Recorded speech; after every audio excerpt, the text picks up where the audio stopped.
ఈరోజు మనం చర్చించుకోబోయే జీవన సమస్య శరీరంలో వచ్చే వాపులు. కొంతమందిని మనం చూసినట్లయితే శరీరంలో వివిధ భాగాల్లో వాపులు వస్తూ ఉంటాయి. అసలు ఈ వాపులు రావడానికి కారణాలు ఏమిటో వివరిస్తారండి? శరీరంలో వాపులు రావడానికి ప్రధానమైన కారణాలు 5 రకాలు ఉన్నాయి. వీటిలో కిడ్నీ సంబంధించిన సమస్యలు అంటే మూత్రపిండాలకు సంబంధించిన వ్యాధులు ఏవైనా ఉన్నట్లయితే దాని యొక్క లక్షణం మనకు వాపుల రూపంలో తెలుస్తుంటుంది. ఇక రక్తలేమి సమస్య, రక్తం సరిపడినంత లేకపోయినా కాళ్లకు సరిపడినంత రక్త సరఫరా కాలేకపోయినప్పుడు ఆ భాగంలో నీరు చేరిపోయి అవి ఎక్కువైపోయి వాపులు వస్తుంటుంది. ఇక కాలేయానికి సంబంధించిన సమస్యలు, మీరు ఏదైనా సమస్యతో వైద్యుల దగ్గరికి వెళ్ళి కొన్ని పరీక్షలు చేయించినట్లయితే, ముఖ్యంగా పొట్టకు సంబంధించిన పరీక్షలు చేయించినప్పుడు మీకు లివర్ పెద్దదైందని కానీ, లేకపోతే లివర్ సరిపడినంత రసాలు ఉత్పత్తి చేయలేకపోతుండడం కానీ, లేదా తక్కువగా ఉత్పత్తి చేయడం లేదా ఎక్కువగా ఉత్పత్తి చేయడం, వీటిలోని తేడాల వల్ల కూడా కాళ్ళల్లో వాపులు వచ్చే అవకాశాలు ఉన్నాయి. ఇక బీపీ ఎక్కువ అవడం, బీపీ ఎక్కువ అవుతున్నట్లయితే వాటికి వాడే మందుల ప్రభావం కూడా ఇక్కడ వాపులు రావడానికి కారణాలు అవుతాయి. అంతేగాక శారీరకంగా బలహీనంగా ఉండి నరాలకు సంబంధించిన ఏదైనా సమస్యలు ఉన్నట్లయితే దానివల్ల కూడా శరీరంలో వాపులు రావడం లేదా కాళ్ళల్లో వాపులు రావడం అనేది సాధారణంగా జరుగుతుంది. ఏదైనా గాయం తగిలినప్పుడు దానివల్ల ఆ భాగంలో ఎముకలకు సంబంధించి లేదా మాంస కండరాలకు సంబంధించి ఏదైనా సమస్య వచ్చినప్పుడు ఈ యొక్క వాపులు రావడం అనేది సాధారణంగా జరుగుతుంది. సుబ్రహ్మణ్యం గారు, శరీరంలో వచ్చే వాపుల నివారణకు ఆయుర్వేద ఔషధం ఏ విధంగా తయారు చేసుకోవాలో వివరిస్తారండి? మనకు అందుబాటులో గలిజేరు మొక్కలు దొరుకుతాయి. ఇది అన్ని గ్రామీణ ప్రాంతాల్లో, పట్టణ ప్రాంతాల్లో చాలా చోట్ల దొరుకుతాయి. ఆకుకూరగా కూడా చాలామంది వాడుతుంటారు. ఈ యొక్క గలిజేరు ఆకును లేదా సమూలం మొక్కను తీసుకొచ్చి మొత్తం శుభ్రపరిచి దాన్ని మిక్సీలోకి వేసి కానీ లేదా రోట్లోకి వేసి దంచి రసం తీయాలి. రసం కనీసం ఉగ్గు గిన్నెంత తీసుకోవాలి. దీన్ని ఉదయం సాయంత్రం ఆహారానికి ముందు తీసుకుంటుండాలి. ఇలా వారం నుంచి 10 రోజుల పాటు, ఇంకా తీవ్రమైన వ్యాధులతో బాధపడుతుండే వాళ్ళు 40 రోజుల పాటు తీసుకుంటున్నట్లయితే ఈ యొక్క వాపులు చాలా తొందరగా తగ్గుముఖం పడతాయి. ఇక దీనితో పాటు ఒక ఔషధం తయారు చేసుకోవాలి. దీనిలో ఉపయోగపడే మంచి ఔషధ మూలిక ఈ యొక్క తెల్ల గలిజేరు వేర్లు.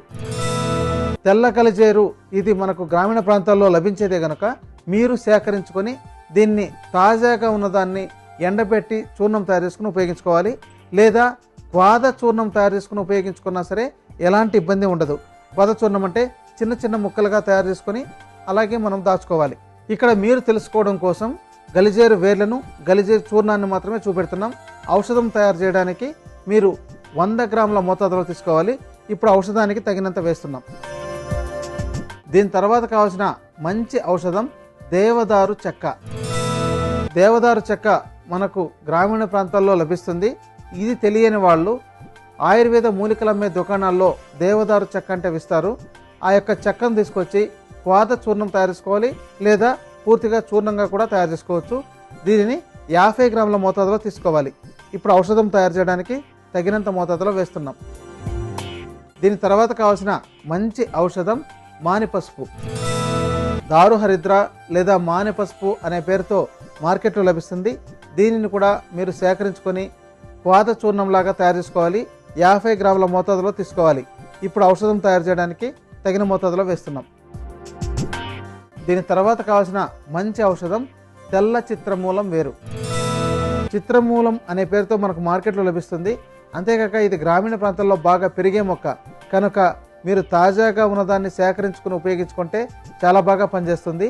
ఇది జీర్ణశక్తిని బాగా పెంచగలుగుతుంది. దీనికి ఉష్ణం చేయగలిగే అంటే వేడి చేయగలిగే గుణం ఉంది కనుక మోతాదును మాత్రం తప్పనిసరిగా ఎంత మోతాదులో తెలియజేశామో అంతే తీసుకోవాలి. ఎక్కువ తక్కువ మోతాదులో తీసుకోకుండా జాగ్రత్త పడాలి. ఇప్పుడు దీన్ని 50 గ్రాముల మోతాదులో తీసుకోవాలి. ఇప్పుడు ఔషధం తయారు చేయడానికి తగిన మోతాదులో వేస్తున్నాం. దీని తర్వాత కావాల్సిన మంచి ఔషధం పసుపు. పసుపు మన ఇంట్లోనే ఉంటుంది కనుక తాజాగా ఉన్నదాన్ని సేకరించుకొని చూర్ణం చేసుకొని ఈ చూర్ణాన్ని కూడా 50 గ్రాముల మోతాదులో తీసుకోవాలి. ఇప్పుడు ఔషధం తయారు చేయడానికి తగినంత మోతాదులో వేస్తున్నాం. దీని తర్వాత కావాల్సిన మంచి ఔషధం కరక్కాయలు. కరక్కాయలను పగలగొట్టి పెచ్చులు తీసి పెచ్చులను దూరగా వేయించుకొని చూర్ణం చేసుకోవాలి. దీన్ని క్వాద చూర్ణంలాగా తయారు చేసుకోవాలి. 25 గ్రాముల మోతాదులో తీసుకోవాలి. ఇప్పుడు ఔషధం తయారు చేయడానికి తగినంత వేస్తున్నాం. దీని తర్వాత కావాల్సిన మంచి ఔషధం మిరియాలు. మిరియాలను మజ్జిగలో వేసి నానబెట్టి ఎండించిన తర్వాత దూరగా వేయించుకొని చూర్ణం చేసుకోవాలి. ఈ యొక్క చూర్ణం 25 గ్రాముల మోతాదులో తీసుకోవాలి. ఇప్పుడు ఔషధం తయారు చేయడానికి తగినంత మోతాదులో వేస్తున్నాం. ఈ చూర్ణాలను మీరు పూర్తిగా తయారు చేసుకున్నా పర్లేదు, లేని పక్షంలో క్వాద చూర్ణంలాగా తయారు చేసుకోవచ్చు. అంటే కచ్చా పచ్చాగా దంచుకున్నట్టు ఉండాలి. చూడండి, వీటిని మొత్తం కలుపుతున్నాం. ఇలా క్వాద చూర్ణం కానీ లేదా మొత్తం చూర్ణాన్ని కలిపి ఒక డబ్బాలో ఉంచుకొని రోజు ఉదయం సాయంత్రం 2 స్పూన్ల చూర్ణాన్ని లేదా 10 గ్రాముల చూర్ణాన్ని 2 గ్లాసుల నీటిలో వేసి మరిగించి 1 గ్లాసు కషాయం తయారైన తర్వాత దించి వడబోసుకొని ఆ యొక్క కషాయం గోరువెచ్చగా తయారైన తర్వాత దానికి గోమూత్ర అర్కం కలపాలి. ఈ గోమూత్ర అర్కం 10 గ్రాముల మోతాదులో కలుపుకోవాలి. కలిపిన తర్వాత ఆహారం తీసుకున్న వెంటనే ఈ కషాయం సేవించాలి. ఇలా ఎప్పటికప్పుడు తాజాగా తయారు చేసుకుని నిత్యం తీసుకుంటున్నట్లయితే వాపులు తగ్గుతుంది. ఉదర సంబంధ సమస్యలు ఏవైనా ఉన్నట్లయితే అవి కూడా తగ్గుతాయి. అంటే పొట్టకు సంబంధించిన సమస్యలు ఉన్నా సరే అవి తగ్గుతుంది. ఈ వాపుల వల్ల కురుపులు లాంటివి వచ్చి అవి పగిలి రక్తం కారుతున్నా సరే అలాంటి పరిస్థితుల్లో కూడా ఈ యొక్క ఔషధం తగ్గించగలుగుతుంది. మీకు కురుపులు లాంటివి తయారయ్యి బాగా పుండు పడి ఉన్నట్లయితే ఇదే ఔషధాన్ని మీరు తక్కువ మోతాదులో లేపంలాగా తయారు చేసి పైన పూతగా కూడా ఉపయోగించుకోవచ్చు. అంత మంచి ఔషధం ఇది. దీన్ని మీరు తయారు చేసుకుని ఉపయోగించి మంచి ఫలితాలు పొందొచ్చు.